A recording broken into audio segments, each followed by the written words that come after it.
Méditation du 11 mai. Dieu est riche en miséricorde. Dieu est riche en miséricorde et à cause du grand amour dont il nous a aimés, nous qui étions morts par nos fautes, il nous a rendus à la vie avec le Christ. Éphésiens 2, les versets 4 et 5. On ne gagne pas la grâce de Dieu, mais on la reçoit, car elle nous a été donnée généreusement en Christ, avant même que nous prenions conscience d'en avoir besoin. Ce que l'Évangile a de merveilleux, ce sont les bonnes nouvelles concernant un Dieu qui est mort pour nous alors que nous étions encore pécheurs, c'est-à-dire alors que nous ne savions pas encore ce qu'était se repentir ou demander pardon. L'Évangile ne parle pas d'un Dieu qui espère que les gens changent pour ensuite leur donner la vie. Quand bien même cela aurait déjà été une nouvelle extraordinaire et la démonstration d'une grande miséricorde, la miséricorde de Dieu est encore supérieure. Quand nous étions encore morts dans nos péchés, c'est-à-dire quand nous vivions encore en rébellion contre lui, quand nous faisions fi de sa volonté et que notre conduite transgressait ouvertement sa sainte loi, et donc en toute justice méritions la mort,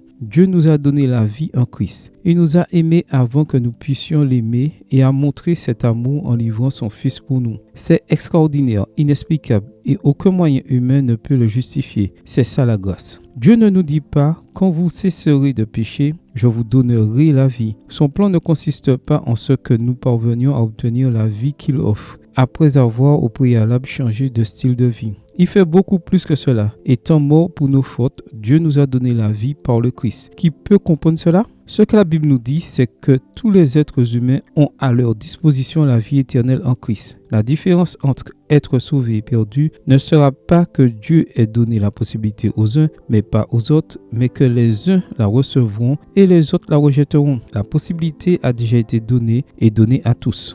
Le salut en Christ est pour tous, à l'instant même. Seul Dieu peut l'offrir grâce aux deux qualités qui lui sont exclusives. Il est riche en miséricorde et aime infiniment l'être humain. Et vous, que ferez-vous? Accepterez-vous par la foi en Christ cette grâce salvatrice que Dieu vous offre? Sa miséricorde est inépuisable. Il n'y a non plus aucun moyen d'empêcher Dieu de vous aimer d'un amour immense. Contemplant ce merveilleux portrait de lui, vivez heureux aujourd'hui et transmettez cette bonne nouvelle à quelqu'un que vous connaissez. Amen. Bonne journée à vous et que le Seigneur vous bénisse.